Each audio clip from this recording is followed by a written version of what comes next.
Assalamualaikum warahmatullahi wabarakatuh. Saudara-saudara, beberapa orang yang sudah dewasa merasa menyesal mengapa ketika belia masih berusia anak-anak tidak menghafal Al-Quran. Kemudian mereka bertanya, apakah orang yang sudah dewasa masih bisa untuk mulai menghafal Al-Quran? Saudara-saudara, faktanya beberapa orang yang saya ketahui, beberapa orang yang saya kenal, mereka mulai menghafal Al-Quran ketika sudah berusia dewasa. Berusia dewasa di sini maksudnya adalah berusia di atas 17 tahun. Dan mereka bisa menyelesaikan hafalan sampai dengan khatam 30 juz. Dan pertanyaan yang kedua, apa syaratnya sehingga orang yang sudah dewasa bisa menghafal Al-Quran dan menyelesaikan hafalan sebanyak 30 juz? Syarat yang pertama tentu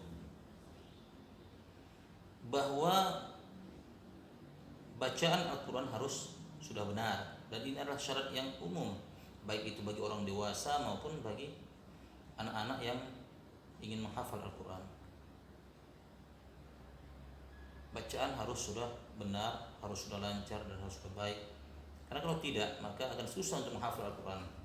Karena ayat yang kita hafal, apabila sudah kita hafal kemudian ternyata salah, maka untuk merubahnya tentu akan semakin sulit, karena sudah terpendam di dalam fikiran kita atau hati kita ayat yang salah tersebut.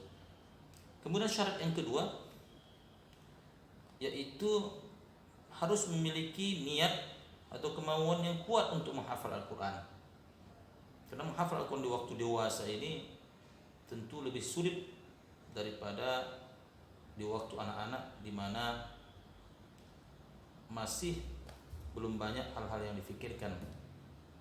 Oleh karena itu butuh kemauan yang kuat dari seorang calon penghafal Al-Quran sudah dewasa tadi untuk benar-benar bersungguh-sungguh dalam menghafal Al-Quran. Kemudian yang ketiga, harus memiliki komitmen untuk konsisten. Jadi dalam menghafal Al-Quran itu butuh konsistensi. Banyak orang yang gagal menghafal Al-Quran sampai dengan 30 juz karena tidak konsisten dalam menghafal Al-Quran.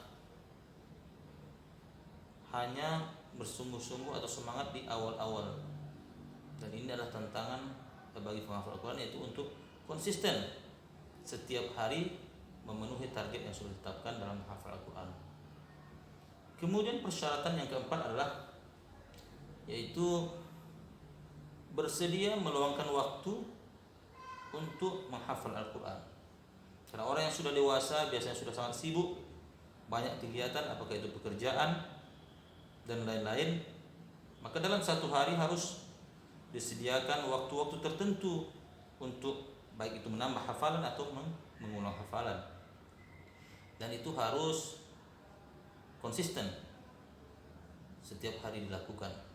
Kemudian yang terakhir tentu seorang yang menghafal Al-Quran memohon pertolongan dari Allah Subhanahu wa taala agar ia dimudahkan, dibukakan hatinya, diberikan hidayah oleh Allah Subhanahu wa taala untuk menghafal Al-Quran. Demikian, mudah-mudahan bermanfaat. Wassalamualaikum warahmatullahi wabarakatuh.